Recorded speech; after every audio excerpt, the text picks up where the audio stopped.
మెడ్సీ IVF ఉచిత సంతాన సాఫల్య చికిత్స శిబిరం ఏప్రిల్ 15 నుండి మే 15 వరకు. నమస్తే, నేను Keshav. Welcome to Suman TV. ఆంధ్రప్రదేశ్లో మేమంతా సిద్ధం యాత్ర ముగింపు దశకు చేరుకుంది. ఇంకొక 2-3 రోజుల్లో జగన్మోహన్ రెడ్డి ఈ సిద్ధం యాత్రల్ని పూర్తి చేయబోతున్నారు. సిద్ధం యాత్రల తర్వాత ఏం జరగబోతోంది? ఒకవైపు కూటమి ప్రచార పర్వంలో దూసుకుపోతున్నటువంటి పరిస్థితి, నామినేషన్ల ప్రక్రియ కూడా రాష్ట్ర వ్యాప్తంగా మొదలైపోయింది. పూర్తి స్థాయి ఎన్నికల హీటు పెరుగుతోంది.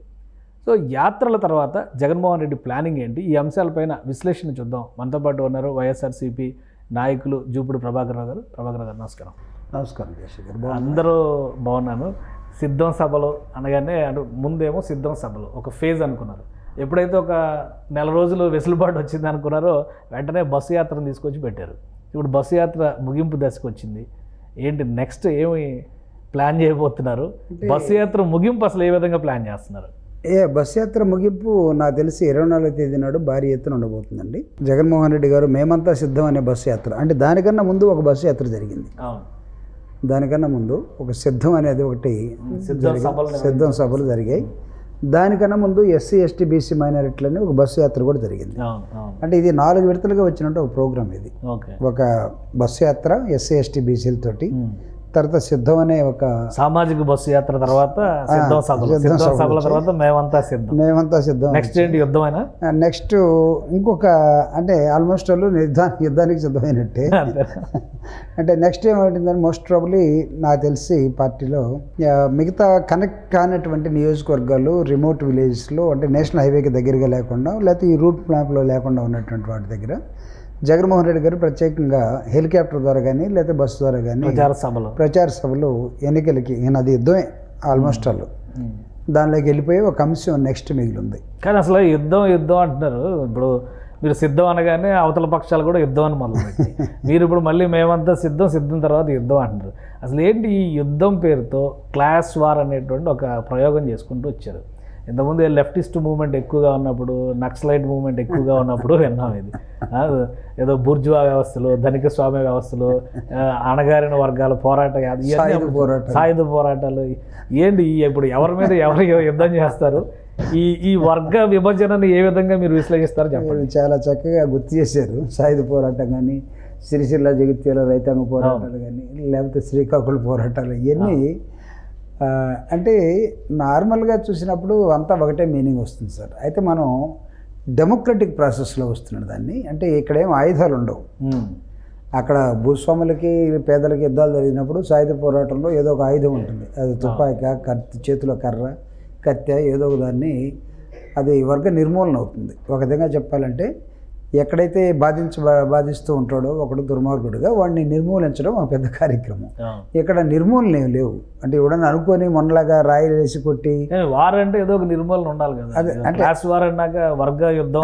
అందుకే అనేది డెమోక్రటిక్ ప్రాసెస్లో జరుగుతున్నటువంటిది. ఇప్పుడు క్లాస్ వార్ని జగన్మోహన్ రెడ్డి గారు ఏ విధంగా డిఫైన్ చేశాడంటే, అంటే ఇది వెరీ సీరియస్ సార్. ఇప్పుడు అసలు ఈ క్లాస్ని మనం ఎలా చెప్తాం? ఇది ఇక్కడి నుంచి వచ్చింది కాదు. ఇది ప్రపంచవ్యాప్తంగా ఆకలికి గురవుతున్నటువంటి కొన్ని సెక్షన్స్ ఉండిపోయినాయి. ఈరోజు భారతదేశం ఒకటే కాదు, యుఎన్ఓ, యునైటెడ్ నేషన్స్ ఆర్గనైజేషన్స్ అసలు ఈ పావర్టీని తగ్గించడం కోసం, poverty is nothing but suffering from the hungry కదా. అంటే సరిగా ఫుడ్ లేకపోవటం, ఆకలిని జయించి మళ్ళీ బయటికి రావటం, ఇదే కదా. ప్రపంచవ్యాప్తంగా యుఎన్ఓ చెప్పినటువంటి కొన్ని సస్టైనబుల్ గోల్స్ కొన్ని ఉన్నాయి. ఒక మనిషి బెటర్ లైఫ్ రావాలంటే, అంటే అట్టడుగు నుంచి వాడిని పైకి తీసుకురావాలంటే ప్రభుత్వాలు, అధికారంలో ఉన్నటువంటి వాళ్ళు, ప్రతిపక్షాలు అంతిమంగా వీళ్ళ కోసం పనిచేయాల్సినటువంటి అవసరం ఉందని చెప్పి మీరిద్దరూ సహకరించుకొని, మీకు అసెంబ్లీలో పోరాటం ఉన్నా లేకపోతే పార్లమెంట్లో పోరాటం ఉన్నా, మీరు చేయాల్సింది దేనికోసం అంటే పేదరికాన్ని నిర్మూలించడం కోసం. అంటే ఇక్కడ ఇందాక మనం వర్గ నిర్మూలనలో మనిషి నిర్మూలన, ఇక్కడ పేదరికం అనేదాన్ని ఇది దిశగా మీరు క్లాస్ వార్ నిర్మించే క్రమంలో జగన్మోహన్ రెడ్డి గారు అంటే ఎందుకు అన్నాడంటే, సార్ ఇప్పుడు అల్టిమేట్గా government is always a big force. Government అనుకుంటే ఏమైనా చేయగలదు. అంటే అది నీకు డెమోక్రటిక్ ప్రాసెస్లో జరిగేది. నియంతృత్వంలో కూడా అదే జరుగుద్ది. నియంతృత్వంలో ఏంటంటే వాడు ఒక్కడే చెప్తూ ఉంటాడు. కానీ డెమోక్రసీలో ఏంటంటే నలుగురు మాట్లాడుకొని, ఒక పార్టీ కానీ లేదా ప్రతిపక్షం కానీ లేదా గ్రూప్ ఆఫ్ పీపుల్ కానీ మాట్లాడుకొని చేయటం కోసం, అంటే ఒక ఫోర్స్గా ఇప్పుడు జగన్మోహన్ రెడ్డి గారు 2,70,000 కోట్ల రూపాయలని ఈ 5 సంవత్సరాల్లో ప్రభుత్వానికి వచ్చే ఖజానాని టోటల్గా ప్రజలకు పంచిపెట్టాడు. ఓకే. అది డీబీటీ అంటారా లేకపోతే ఇంకోటి అంటారా పక్కన పెడదాం. అంటే ఎవడైతే పేదరికంలో ఉన్నాడో వాడిని గుర్తించి, ఎవరికైతే ఆకలి ఉందో, ఎవరికైతే ఇల్లు లేదో, ఎవరికైతే బట్టలు లేదో, ఎవరికైతే చదువు లేదో, ఒకళ్ళ చదువు ఉన్నా సరే దాన్ని బెటర్ ఎడ్యుకేషన్గా తీసి ఇంగ్లీష్ మీడియం పెట్టడం, లేకపోతే వాళ్ళందరూ కూడా అనేకమైనటువంటి వెల్ఫేర్ యాక్టివిటీస్ తోటి వాళ్ళని ముందుకు తీసుకురావటం, ఇవన్నీ చేసే క్రమంలో ఈ హెల్త్ ఉంది. ఫర్ ఎగ్జాంపుల్ హెల్త్ రీసెంట్గా జరిగినటువంటి మీకు కరోనా అనే ఒక దీనిలో హెల్త్ని చాలామంది పేదవాడు కాపాడుకోవడానికి ట్రై చేశాడు, పెద్దవాడు కాపాడుకోవడానికి ట్రై చేశాడు. అన్ఫార్చునేట్లీ పెద్దవాడికి వైద్య సదుపాయం దొరికిన దగ్గర బతికాడు. ఈ పేదవాడికి వైద్య సదుపాయం లేదనుకోండి, అవుట్. అయితే ఈ పేదరికం అనే కరోనా ఒకటి, ఇది యుగాలైన సమాజంలో ఇంకా ఈ సమాజంలో దాన్ని ఎవడు తీసేయలేడు. అంటే అట్లా తయారైపోయింది పలానా కులం పలానా. ఇప్పుడు ఈ అంశాలన్నిటి ఎజెండాగా మేనిఫెస్టో ఇస్తారా? ఎందుకంటే మేనిఫెస్టో ఏమి ఇస్తారనే దాని మీద చాలా డిస్కషన్ జరుగుతుంది. ఆల్రెడీ టీడీపీ సూపర్ 6 అంది, ఇక బీజేపీ మేనిఫెస్టో కామన్ మేనిఫెస్టో వచ్చింది కాబట్టి దాన్ని బట్టి మనం పాయింట్స్ తీసుకోవచ్చు. వైసీపీదే పెండింగ్ అనేటువంటి అభిప్రాయం. ఈ సభ అంటే వైసీపీ మేనిఫెస్టో చాలా సింపుల్గానే ఉండిపోతుంది సార్. యాత్రల ముగింపులో మేనిఫెస్టో రిలీజ్ చేస్తారంటారు ఏమన్నా అటువంటి? అంటే నిన్న సుబ్బారెడ్డి గారు చెప్పిన దాని ప్రకారం అయితే ఒక 2 డేస్లో మేనిఫెస్టో వస్తుందంటే మోస్ట్ ప్రాబ్లీ వైజాగ్, ఈరోజు అనకాపల్లి ఉంది, రేపు వైజాగ్ ఉంది, వైజాగ్ తర్వాత అటు శ్రీకాకుళం ఇచ్చాపురం దాకా వెళ్ళే అవకాశం ఉంది. ఎక్కడో మధ్యలో ఒకసారి ఒక చోట దాన్ని మేనిఫెస్టోని, అంటే last manifesto 4 pages. Okay. 2019 elections very simple 4 pages. ఆ మేనిఫెస్టోని 99.9% ఇంప్లిమెంటేషన్లోకి తీసుకురావటం. ఇప్పుడు వచ్చే మేనిఫెస్టో కూడా అంతే, మోస్ట్ రోల్ అదే అన్నే పేజీలో ఉంటుంది, పెద్ద ఎక్కువ కూడా ఉండకపోవచ్చు. ఈ 5 సంవత్సరాలుగా మనం చేసినటువంటి అనేక అంశాలని క్రోడీకరించుకొని ఏమైనా గుణపాఠాలు తీసుకోవాలంటే తీసుకొని, లేకపోతే ఫ్యూచర్లో ఇంకా ఎక్కడైనా సరే కొన్ని సమస్యలు మిగిలిపోయామనుకోండి, సమాజాన్ని చాలా స్పీడ్గా, అంటే 5 years మేము చేసాం, ఇంకొక 5 yearsలో అంటే 10 yearsలో ఈ సమాజాన్ని మార్చడం కోసం ఇప్పుడు ఎడ్యుకేషను ఫర్ ఎగ్జాంపుల్ మీకు ఇంగ్లీష్ మీడియం స్టార్ట్ చేశారు. నాడు నేడని, తర్వాత ఇంగ్లీష్ మీడియంలో ఉన్నటువంటి అంటే విత్ ల్యాబ్స్తో కూడా ఇంగ్లీష్లో తయారు చేశారు. దీన్ని ఇంటర్నేషనల్ స్థాయికి తీసుకెళ్ళడం కోసం, అంటే ఇప్పుడు ఆల్రెడీ ఇంట్రడక్షన్ జరిగింది, ఇంకా స్పీడ్గా తీసుకెళ్ళడం కోసం ఫోకస్ ఎక్కువగా ఉంటుంది. అదేవిధంగా హెల్త్ మీద జరుగుతుంది. ఎడ్యుకేషను హెల్త్ మీద, రైతు వ్యవసాయం మీద పెట్టినట్టుగా నాకు తెలిసి ఫోకస్ ఏ రాష్ట్ర ప్రభుత్వం కానీ సెంట్రల్ గవర్నమెంట్ కానీ పెట్టలేదు. సో రేపు వచ్చే దానిలో రైతులు బాగా గట్టిగా ఫోకస్ చేయొచ్చు నాకు తెలిసి. రైట్. ఇక రాజకీయాల పరంగా చూస్తే ఒక వారం రోజులుగా ఈ రాయి వ్యవహారం చాలా పెద్ద ఇష్యూ అవుతుంది. ఏంటి అసలు ఏం జరిగింది? అది ఉద్దేశపూరితంగా విపక్ష నేతలను ఇరికించే కుట్ర జరుగుతుంది అనేటువంటి ఒక విమర్శ చేస్తున్నారు. ఇంకో వైపు నుంచి చూస్తే బీసీ వర్గాలకు చెందినటువంటి వాళ్ళని బలిపశువులు చేస్తున్నారు. కోడికత్తి కేసుతో పోల్చి చెప్తున్నటువంటి సంకేతాలు చాలా క్లియర్గా. సార్ వాళ్ళు ఏమిస్తారు వివరణ? అంటే దేనితోనైనా జరిగిన దానికి పోల్చొచ్చునేమో, కానీ ఒక మనిషిని అంటే వాళ్ళు చంపే ఉద్దేశమా, భయపెట్టే ఉద్దేశమా, లేకపోతే జగన్మోహన్ రెడ్డి గారి యాత్ర మీద రాళ్ళు జరిగినాయని చెప్పడమా, వాళ్ళ ఉద్దేశం ఏంటో తెలియదు, కానీ ఇంట్రాగేషన్లో తేలుతుంది. అంటే షార్ప్గా ఉండే ఒక టైల్స్, రోడ్డు మీద వేసే టైల్స్ని, అది 4 కార్నర్స్ కూడా చాలా షార్ప్గా ఉంటాయి. మీరు చూడండి సార్, ఇది నార్మల్గా కంటికి ఈ పక్కన జరిగితే ఎక్కడన్నా ఏదైనా తగిలితే స్పాట్ అది. సో ఇక్కడ ఏంటంటే కొంచెం గట్టి బోన్ ఉంటుంది. ఈ గట్టి బోన్ ఉంటుంది కాబట్టి ఎంత వెలాసిటీతో వచ్చినా, నేను ఇక్కడ సైన్స్ వాడుతున్నాను, ఇసిరిన రాయి, లేకపోతే కార్డ్బేల్తో కొట్టిన రాయి, లేకపోతే ఇంకొక దానితో ఎయిర్ గన్తో కొట్టింది, అదే ఏమొచ్చినా సరే విసిరిదే కూడా సామాన్యంగా ఉండదు. అది ఆ ఫోర్స్ విపరీతంగా, అది ఒక మనం మీరు విలేజ్ నుంచి వచ్చారు కదా, అంతే కదా, చెరువులో మనం చెరువు కట్టను నిలబడి 2 step 3 step కొడతాం కదా, చిల్ల పెంకులు తీసుకొని వేస్తే అది నేల మీద వెళ్ళిపోతూ ఉంటుంది. వెళ్ళిపోయిన అది తగిలిన ప్రతి చోట తెరలుగా మనకి ఇవి వస్తాయి, అల్లలాగా వస్తూ ఉంటాయి. ఓకే, వేవ్స్ వస్తూ ఉంటాయి. దాన్ని చూసి మనం ఎంజాయ్ చేస్తాం. అంటే అదేవిధంగా ఒక రాయిని తీసుకొని కొడితే, అంటే జగన్మోహన్ రెడ్డి గారు తన బహిరంగ సభలన్నీ కూడా దేవుడి దయతో, ప్రజల ఆశీస్సులతో నేను ఈ దశలో ఉన్నానని చెప్తుంటాడు. దేవుడు దయ అనే పదాన్ని ప్రజలు అనే పదాన్ని వాడుతున్నాడు కాబట్టి నాకు తెలిసి జగన్మోహన్ రెడ్డి గారికి ఇక్కడ తగలకుండా అది ఇక్కడ తగిలింది. కంటికి ఉన్నటువంటి ఒక పవర్ కూడా ఏంటంటే సార్, కనురెప్ప కొంచెం దగ్గరికి రావడంతో ఏదైనా సరే టక్కన మన కంటిని కాపాడుద్ది. కంటిని కాపాడి ఇమ్మీడియట్గా సిగ్నల్ ఏం పంపుద్ది అంటే ఏదో వస్తుంది పక్క జరుగు తల అన్నట్టు జరుగుద్ది. తలని ఇటు జరపడం వల్ల జగన్మోహన్ రెడ్డి గారికి అది ఇలా తగులుకుంటూ వెళ్ళిపోయి పక్కన ఉన్నటువంటి వెల్లంపల్లికి ఖచ్చితంగా గుడ్డు మీద పడింది. ఈ బాటం అంతకు మొన్న వెళ్ళి చూసి వచ్చాను. అంటే ఇది ఆయన ఒట్టిగా పేస్ట్ అక్కడ ప్లాస్టర్ వేసి పెట్టారు, అసలు అలా ఏం జరగలేదు అని టీడీపీ నాయకులు చూసారా? డైరెక్ట్గా చూసారా? అట్లా అనుకుంటే బాబు చంద్రబాబు నాయుడు కూడా వేసుకొని తిరగచ్చు. ఆయన కంటి ఆపరేషన్ మూసుకున్నాడు. అంటే ఆయన స్టేట్మెంట్ రికార్డ్ అంతా కూడా కోర్టుకు సబ్మిట్ చేశారు కదా. ఆల్రెడీ ఏమేమి జరిగింది, ఆయన ట్రీట్మెంట్, ఆయన సర్జరీ డీటెయిల్స్ అన్ని కోర్టుకు సబ్మిట్ చేశారు. కాబట్టి అక్కడ అవకాశాలు తక్కువ ఉండొచ్చు. బట్ ఇక్కడ ఆయన ఉద్దేశపూరితంగానే ఇది వేసుకున్నారు అనేటువంటి ఒక విమర్శ లేదు సార్. ఇప్పుడు చంద్రబాబు నాయుడు మీరు నేరుగా నేను చూశాను. అది అంటే చంద్రబాబు నాయుడు గారు రెటీనా ఆపరేషన్ చేసుకొని ఇది వేసుకున్నందుకు ఎవరేం అనలేదే, ఆపరేషన్ చేసుకున్నాడు అనుకున్నాం. ఇప్పుడు ఇతను దెబ్బ తగిలి పెట్టుకుంటే కాదు, అసలు ఇంటెన్షనల్గా టీడీపీ సెంట్రల్ లీడర్ అక్కడ గెలుస్తారు కాబట్టి అక్కడ ఇబ్బంది పెట్టడం ఒకటి, ప్లస్ స్టేట్ వైడ్గా సింపతి వస్తుంది. ఆ ఉద్దేశంతోనే ఇది ఒక కుట్రపూరితంగా చేసినటువంటి చర్య. అనవసరంగా టీడీపీ నాయకులను ఇరికిస్తున్నారు. దీనికి ఏం సమాధానం చెప్తారు? ఏ ఆధారం లేదు. ఇప్పుడు కొన్ని పోలీసులు కూడా ఫేవర్గా చేస్తున్నారు, అందుకే సిబిఐ ఎంక్వైరీ చేయండి అంటున్నారు. అంత టఫ్ అయినప్పుడు సిబిఐ ఎంక్వైరీ ఇక్కడ మనం అసలు మరీ అన్యాయమైనటువంటి డిబేటర్స్ మనకి వెళ్ళకూడదు. మనం నెంబర్ 1. నెంబర్ 2 ఏంటంటే తనకై తాను కొట్టించుకొని, లేకపోతే వెల్లంపల్లి శ్రీను ప్లాన్ చేసి, వెల్లంపల్లి శ్రీను జగన్మోహన్ రెడ్డి గారికి కళ్ళకి నేను రాయేసి కొట్టిస్తానన్నా నువ్వేమనుకోబోకని చెప్తే ముందు రాయేసి కొట్టం కాదు, అతను చంపగలుద్ది ఫస్ట్ ఆఫ్ ఆల్. సో ఇది అన్నెసరీ ఆర్గ్యుమెంట్లోకి మనం వెళ్ళే కన్నా నిన్న పోలీసులు వెళ్ళారు బొండా ఉమా గారి ఇంటి దగ్గరికి. ఎందుకు గొడవకి వెళ్ళిపోయాడు? ఎన్నికల ప్రచారానికి వెళ్ళకుండా పట్టుకున్న పిల్లలు కట్టడి చేస్తున్నారు. 100 మంది పోలీసులను కాపలా పెట్టారు ఇంటి దగ్గర, బయటకు రాకుండా. మరి వాళ్ళు ప్రెస్ మీట్ పెట్టారు. సో దీని వెనకాల ఏమి లేదంటారా? ఇప్పుడు నేను ఒక విషయం చెప్తాను. అక్కడ దొరికిన పిల్లలు ఉన్నారు సార్.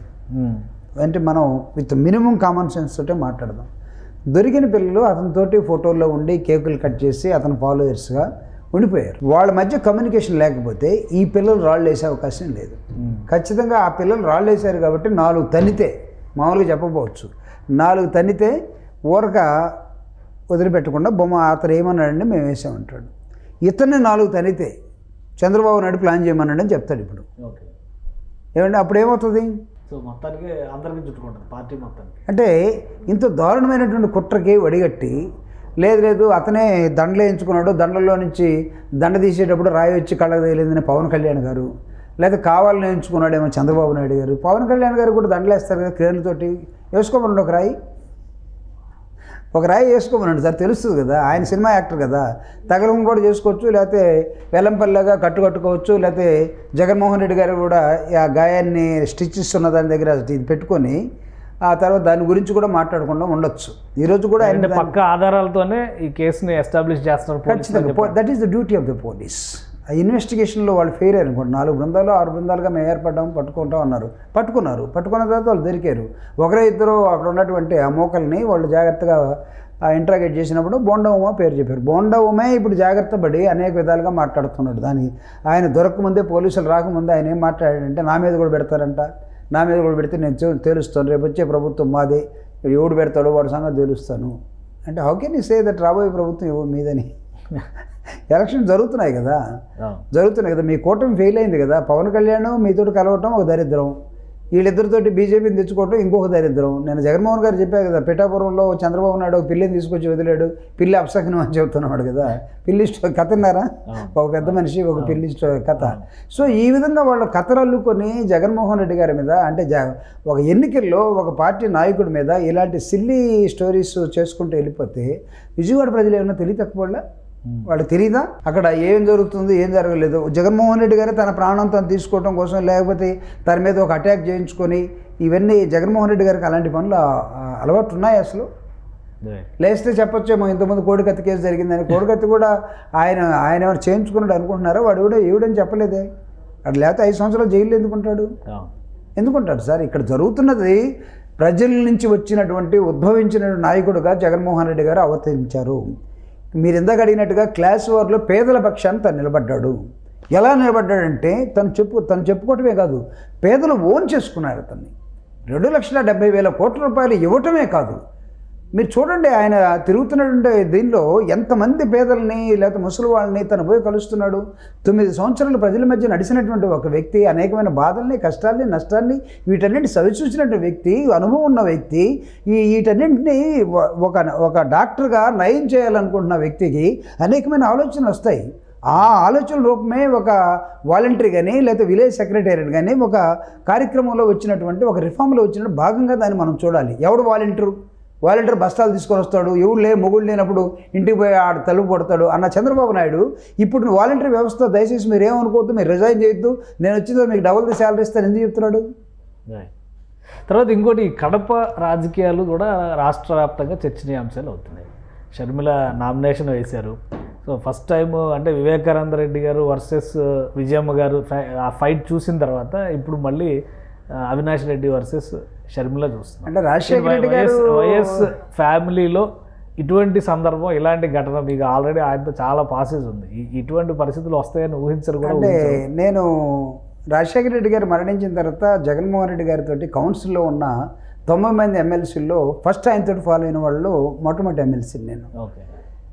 వివేకానంద రెడ్డి గారికి తర్వాత విజయమ్మ గారికి జరిగిన పోటీలో ప్రత్యక్షంగా ఆ రోజు బై ఎలక్షన్ నేను చూసినటువంటి వాడు. వివేకానంద రెడ్డి గారు ఒక కారు ఎక్కే ముందు ఇక్కడే మన సాగర్ సొసైటీలో కారు ఎక్కుతూ మేసాలు తిప్పి తొడగొట్టినటువంటి దానిలో కూడా మేము ఉన్నాం వైఎస్ఆర్ శ్రేణులు చూసి.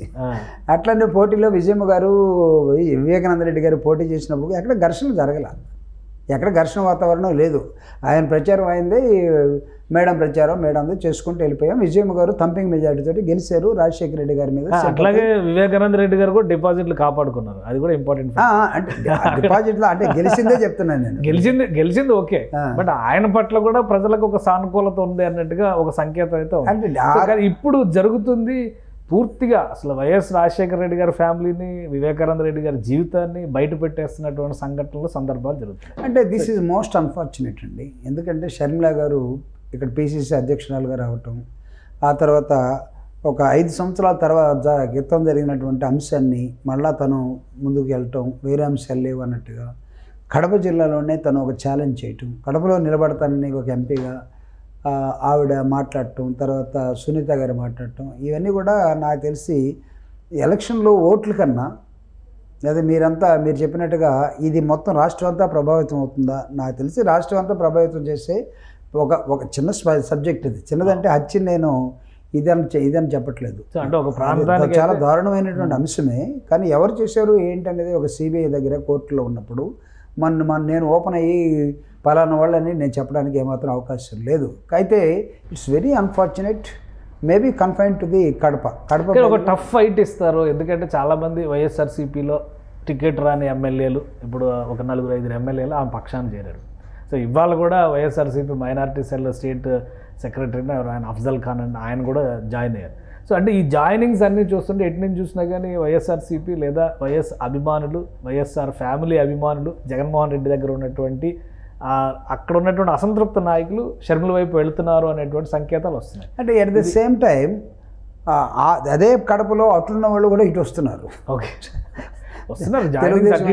తెలుగుదేశం తరఫు నుంచి వచ్చేవాళ్ళు, తర్వాత కాంగ్రెస్ పార్టీ నుంచి వచ్చేవాళ్ళు, ఇవి కూడా జరుగుతున్నాయి. అంటే ఈ ఎన్నికల సమయంలో దగ్గరికి వస్తున్న కొద్దీ ఇవన్నీ సహజంగానే మనం చూడాలి. అంతేగాని వీళ్ళు వచ్చినంత మాత్రం ప్రత్యేకంగా సీన్ మారిపోయి అదేదో ఎస్టాబ్లిష్ అవుతుందని నేనైతే అనుకోవట్లేదు. అయితే మనం అన్నట్టుగా ఇది కడప వరకు ఒక చిన్న సబ్జెక్టుగా మారే అవకాశం ఉంది. రాష్ట్ర వ్యాప్తంగా దీని ప్రభావం పెద్దగా ఉండకపోవచ్చు. అయితే ఈ సబ్జెక్టు ఎన్నికల్ని కడపలో ప్రభావితం చేయదంటే ఖచ్చితంగా చేస్తుందని నేను కూడా చెప్తాను. అయితే ఎంతవరకు చేస్తుంది అంటే డిగ్రీ ఆఫ్ డిఫరెన్స్ నిజంగా ప్రభావితం అవుతుందా, లేకపోతే కడపలో ఇవన్నీ మామూలుగా ఉండే 5 సంవత్సరాల క్రితం జరిగిన సబ్జెక్టు కాబట్టి అనవసరంగా దీన్ని ఎందుకు వీళ్ళు పెంచుకుంటున్నారనే జస్ట్ అలా పాసింగ్ క్లౌడ్ లాగా వెళ్ళిపోతుందా? ఇవన్నీ కూడా మనకి రేపు ఓట్లు జరిగేటప్పుడు ఎలక్షన్ టైంలో చూడాల్సినటువంటి ఒక సబ్జెక్ట్. అయితే మీరు ఇందాక అడిగినటువంటి క్లాస్ వార్ అని మేము అంటున్నాం కదా, 80% 20%గా ఉన్నటువంటి ఈ భారతదేశంలో అంటే 80% పేదవాళ్ళు, 20% రూరల్స్గా, లేకపోతే డబ్బున్న వాళ్ళుగా, లేదా పదవులు చలాయించే వాళ్ళుగా ఉన్నటువంటి వాళ్ళలో ఒక నాయకుడు అంటే గోల్డెన్ స్పూన్తో పుట్టినటువంటి ఒక నాయకుడు, ప్రజల మధ్య 9 సంవత్సరాలు తిరిగినటువంటి ఒక నాయకుడు, ఒక టర్మ్ ముఖ్యమంత్రిగా ఉన్నటువంటి నాయకుడు, తను చేస్తున్నటువంటి అభివృద్ధి సంక్షేమ కార్యక్రమాలని ప్రతిరోజు విమర్శిస్తున్నటువంటి రాజకీయ పార్టీలకి పేదల పక్షాలను నేను నిలబడి వాళ్ళ పక్షాన్ని నేను ఆలోచిస్తూ ఉంటే మీరు చేస్తున్నటువంటి ప్రయోగం ఏంటి, మీరు చేస్తున్న విమర్శ ఏంటి అంటే మీరంతా కూడా పెత్తందారి మనస్తత్వం కదా. ఇంగ్లీష్ మీడియం ఇవ్వద్దు, ఆరోగ్యం ఇవ్వద్దు, లేకపోతే రైతులకి సహాయపడద్దు, ఇవన్నీ ఎవడు చెప్తాడు అంటే మీరు ఈ గతంలో ఏమేమి చేయలేదు. ఇప్పటి వరకు జగన్మోహన్ రెడ్డి గారు ఏదైతే మేనిఫెస్టో 99% అమలు చేసామంటున్నారో, సో ఇది ఈ క్లాస్ వారిని రూపుమాపలేకపోయిందా? మళ్ళీ ఇప్పుడు కొత్తగా ఎజెండా ఏమి అంటే సార్ ఇది అంత తొందరగా పోయేది కాదండి. ఈవెన్ జగన్మోహన్ రెడ్డి గారు నెక్స్ట్ టర్మ్ వచ్చినా, ఇంకో 5 years ఉన్నా, మొత్తం ఈ 10 yearsలోనే మొత్తం సమాంతరంగా వచ్చేస్తారు అందరూ. ఈ అప్ అండ్ డౌన్స్ అన్నీ పోతాయి, లేకపోతే ఈ డిఫరెన్సెస్ అన్నీ పోతాయి అని అయితే నేనైతే నమ్మట్లేదు. It will take lot of time. దానికి తగ్గట్టుగా ఎజెండా ఇవ్వబోతున్నారు మేనిఫెస్టో. అంటే మీరు విద్య, ఆరోగ్యం ఈ వ్యవస్థల గురించి చెప్పారు, బట్ స్కీమ్స్ వైజ్గా నవరత్నాలు అన్నారు, నవరత్నాలకు ఒక కన్క్లూజన్ ఇచ్చేసారు. అటువంటి అట్రాక్షన్స్ ఏమైనా మేనిఫెస్టోలో ఉంటాయి? ఖచ్చితంగా ఉంటాయి. అంటే నేను ముందే మీకు స్పెల్ అవుట్ చేయకూడదు, నాకు తెలిసినప్పుడు కూడా ఏంటి అది అట్రాక్టివ్ అజెండా పాయింట్ అని రేపు హానరబుల్ సీఎం గారు అనౌన్స్ చేసిన తర్వాత మాట్లాడితే బాగుంటుంది. కానీ ముందుగానే నేను దానిలో ఉన్నది కంటెంట్ నాకు తెలిసినప్పుడు కూడా మన ఇద్దరం సపరేట్గా కావాలంటే ఒక రూమ్లో మాట్లాడుకోవచ్చు. ప్రజలకు కూడా చెప్తే బాగుంటుందని కదా. అంటే నాయకుడు చెప్పకుండా మేము చెప్పకూడదు కదా. It's a party manifesto. కాబట్టి అందరూ తృప్తి పడే విధంగా ఈ రాష్ట్రంలో ఉన్నటువంటి మెజారిటీ ప్రజానీకం ఎవరైతే పెత్తందారి మనస్తత్వంతో ఉండి మేమే ఏలాలి, మేము పాలించే వాళ్ళమే, వాళ్ళ పాలితులు, మాకు రాకుండా అధికారం ఇంకొకటికి రావడానికి వీల్లేదు, మేము గతం నుంచి మేము అధికారంలోనే ఉన్నాం, మధ్యలో ఎవడో ఒకడు వచ్చాడు వాడి నుంచి మళ్ళీ ఇమ్మీడియట్గా లాక్కోవాలి అని సుదీర్ఘమైన పోరాటాలు మేము చేయలే ఇంతకుముందు. ఒక మార్పుకి గురవుతున్నటువంటి తరుణంలో రాజశేఖర రెడ్డి గారు మరణించిన తర్వాత అనివార్యమైన సిచ్యువేషన్లో జగన్మోహన్ రెడ్డి గారి ఎస్టాబ్లిష్మెంటు ఈ రాష్ట్రంలో జరిగింది. ప్రజలు has given their assent, accept చేశారు. చంద్రబాబు నాయుడిని రిజెక్ట్ చేశారు, పవన్ కళ్యాణ్ని రిజెక్ట్ చేశారు. మోడీ పాపం తెలివిందో లేదో నాకు తెలియదు కానీ ఏళ్ళ ట్రాప్లో పడ్డాడు. ఏళ్ళ ట్రాప్లో ఎవరు వేశారంటే పవన్ కళ్యాణ్ వేశాడు. లేకపోతే 2019లో గొడవలు పడి ఒకరినొకరు బూతులు తిట్టుకున్న చంద్రబాబు నాయుడు, మోడీ గారు ఈరోజు కలవాల్సిన అవసరం ఏంటి అసలు? అంటే జగన్మోహన్ రెడ్డి గారు ఏం తప్పు చేశారని, ఏం తక్కువ చేశారని మీరందరూ కూడా అర్జెంటుగా వచ్చి బాగు చేయాలనుకున్నారు. మీకు వచ్చిన సువర్ణ అవకాశాన్ని మీరు ఏమాత్రం ఉపయోగించుకున్నారు? ఈ రాష్ట్ర ప్రజలు చూడలేదా? నేను అడుగుతున్నా. మీరు చంద్రబాబు నాయుడు జగన్మోహన్ రెడ్డి గారు కొత్తగా వచ్చినటువంటి ముఖ్యమంత్రి ఏం కాదుగా, లేకపోతే వాళ్ళ నాన్నగారితో. ఒకటంటే బీసీ వర్గాల నుంచి చేస్తున్నటువంటి విమర్శ ఎక్కువగా స్థానిక సంస్థల రిజర్వేషన్స్ తగ్గించేశారు, అలానే ఎస్సీ ఎస్టీ ఫండ్స్ డైవర్ట్ చేశారు. ఇట్లాంటి వాటి అన్నిటికీ సమాధానం చెప్పాలి. ముఖ్యంగా అంబేద్కర్ గారి పేరు మీద పెట్టినటువంటి విదేశీ విద్య లాంటి స్కీమ్స్ అన్నింటినీ కూడా దాదాపు ఒక 30 పథకాల లిస్ట్ చెప్తున్నారు వాళ్ళు. ఇవన్నీ కూడా జగన్మోహన్ రెడ్డి గారు ఆపేశారు. సో వీళ్ళు మీరే వ్యతిరేకులు, బడుగు బలహీన వర్గాల ప్రజలకి అనేటువంటి ఇండికేషన్ ఇస్తున్నారు సార్. దానికి ఏం సమాధానం? నేను కూడా దళిత్ కాన్సెప్టే, దళితే. జగన్మోహన్ రెడ్డి గారు 125 అడుగుల ఎత్తైనటువంటి విగ్రహాన్ని విజయవాడ పెట్టాడు స్వరాజ్య మైదానంలో. చంద్రబాబు నాయుడు గారు వెళ్ళి చూశారా అంబేద్కర్ విగ్రహాన్ని? వెళ్ళి చూసారా? ఈ రోజుకి తన మా ఎమ్మెల్యేలు చంద్రబాబు నాయుడు కూడా అక్కడ అంబేద్కర్ స్మృతివనం అని చెప్పి 125 అడుగుల విగ్రహం అనౌన్స్ చేశారు. అప్పుడు గవర్నమెంట్ చేయలేకపోయింది, ఇప్పుడు గవర్నమెంట్ చేసింది. అంబేద్కర్ పట్ల నిబద్ధత కంటే కూడా అణగారిన వర్గాలకి ఏం చేయబోతున్నారు అనేది కదా ఇక్కడ ముఖ్యం. నేను అనేది అంబేద్కర్ ఇస్ అన్ ఐకాన్, ప్రపంచ మేధావి. భారతదేశం అంతా, ప్రపంచం అంతా అంబేద్కర్ని కొనియాడుతున్న సమయంలో అంబేద్కర్ విగ్రహాన్ని సరే మీరు పెట్టాలనుకున్నారు, పెట్టలేకపోయారు. పెట్టినటువంటి పాలకుడు జగన్మోహన్ రెడ్డి అయినప్పుడు మీరు అంబేద్కర్ విగ్రహాన్ని కూడా చూడటానికి ఒప్పుకోవట్లేదు కదా. కనీసం స్వరాజ్య మైదానంలోకి 23 మంది ఎమ్మెల్యేలతోటి, 1 ఎంపీలతోటి, లేకపోతే మీరు కానీ మీ కుటుంబం కానీ ఎప్పుడైనా వెళ్ళి కనీసం ఒక శ్రద్ధాంజలి ఘటించారా? ఎందుకు చేయలేకపోయారు? మీరు అంబేద్కర్ వాదులంటే మేము నమ్మాలా? అంబేద్కర్ మీద పెట్టిన స్కీములు తీసేస్తారంటే ఎక్కడ డైవర్ట్ అయింది అసలు? నీకు సప్లాన్ అనేది ఎక్కడ డైవర్ట్ అయింది? వీళ్ళు చెప్తున్న సప్లాన్ కానీ లేకపోతే ఇంకొకటి కానీ ఎక్కడ డైవర్ట్ కాలేదు. ఒక ప్రభుత్వం మారిన తర్వాత ఇంకొక ప్రభుత్వం తన ఓన్ పాలసీస్ని తీసుకెళ్ళటానికి ప్రయత్నం చేస్తుంది. మన చైనా లాగా లేకపోతే ఇంకొక దేశంలోగా కంటిన్యూస్ ఎవరు మన డ్రీమ్ ఆఫ్ చైనా మావో పెట్టాడు. మావో తర్వాత చవన్లాయ్ వచ్చాడు, చవన్లాయ్ తర్వాత క్రుచ్యో వచ్చాడు, లేకపోతే ఆ తర్వాత ఇప్పుడు జింపింగ్ వచ్చాడు.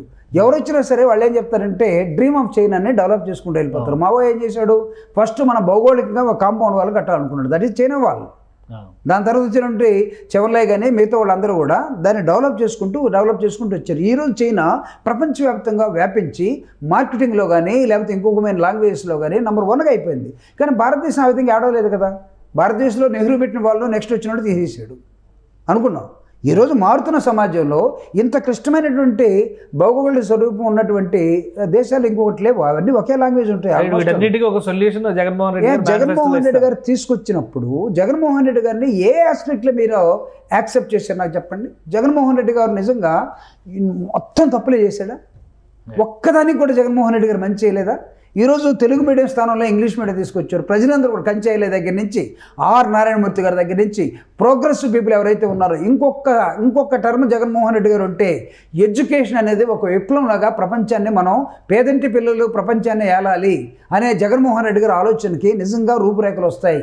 ఇంకొక అవకాశం ఇవ్వండి ఎడ్యుకేషన్ మీద తమ పిల్లల మీద పేద వర్గాలను కూడా ఆశపడుతూ ఉన్నాయి. అది కూడా మీకు నచ్చలేదు కదా. అంటే మీరు దేన్ని ఒప్పుకున్నట్టు ఒక్కదాన్ని జగన్మోహన్ రెడ్డి చేసిన దాన్ని ఒకదాన్ని ఒప్పుకున్నారు లేదు కదా. మీ ఆత్రం ఏంటి? అర్జెంటుగా పవర్లోకి రావాలి. దేనికి అవసరం రావాలి?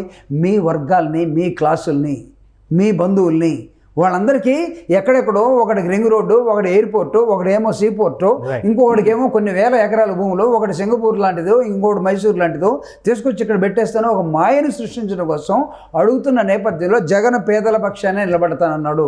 That is the poor people. అది ఆ క్లాస్ అక్కడ. నీకు ఇక్కడ ఉన్నటువంటి ఈ మిగతా ఏదైతే ఉందో పెత్తందారి వర్గాలు అంటే డబ్బున్నవాడు కాదు, ఆ మనస్తత్వం ఉన్నటువంటి వాడు. వాడికి వీళ్ళకి మధ్యలో జరుగుతున్నటువంటి వార్లో 2 ఎకరాల పేదవాడిగా పుట్టినటువంటి చంద్రబాబు నాయుడు, గోల్డెన్ స్పూన్తో పుట్టినటువంటి జగన్మోహన్ రెడ్డి గారు, 2 ఎకరాల వ్యక్తి 2 లక్షల కోట్లకు వచ్చాడు. లేకపోతే గోల్డెన్ స్పూన్తో వచ్చిన వ్యక్తి పేదల పక్షాన్ని నిలబడ్డాడు. అంటే మీరు ఎంతో ఒక మాట కమ్యూనిస్టు సిద్ధాంతాలు లేకపోతే నక్సల్బరీ ఉద్యమాలు అంటే ఆల్మోస్ట్ ఆల్ ఆ పేదల పక్షాన 3 పూట్ల అన్నం పెట్టి మీ ఎజెండా కానీ మీ మేనిఫెస్టో కానీ వీటన్నిటిని సమాధాన పరుస్తుంది అంటారు. 100%. మేనిఫెస్టో 2 రోజులు వచ్చిన తర్వాత మనం మాట్లాడదాం. Right, thank you. ఇది జగన్మోహన్ రెడ్డి గారు మేమంతా సిద్ధం యాత్ర పూర్తయిన వెంటనే ప్రజల్లోకి వెళ్లేందుకు కావాల్సినటువంటి ప్రణాళికలు సిద్ధం చేసుకున్నారు. ఈ యాత్ర ముగింపులోపే మేనిఫెస్టో ద్వారా ఈ క్లాస్ వార్ అనేటువంటి పదానికి విస్తృతమైనటువంటి అర్థం ఇవ్వబోతున్నారని జూపూడి ప్రభాకర్ రావు గారు చెప్తున్నారు. ఇది special discussion. Keep watching. Suman టీవీలో మీ పర్సనల్ అండ్ బిజినెస్ ప్రమోషన్స్ కోసం కింది నెంబర్కి కాంటాక్ట్ చేయండి.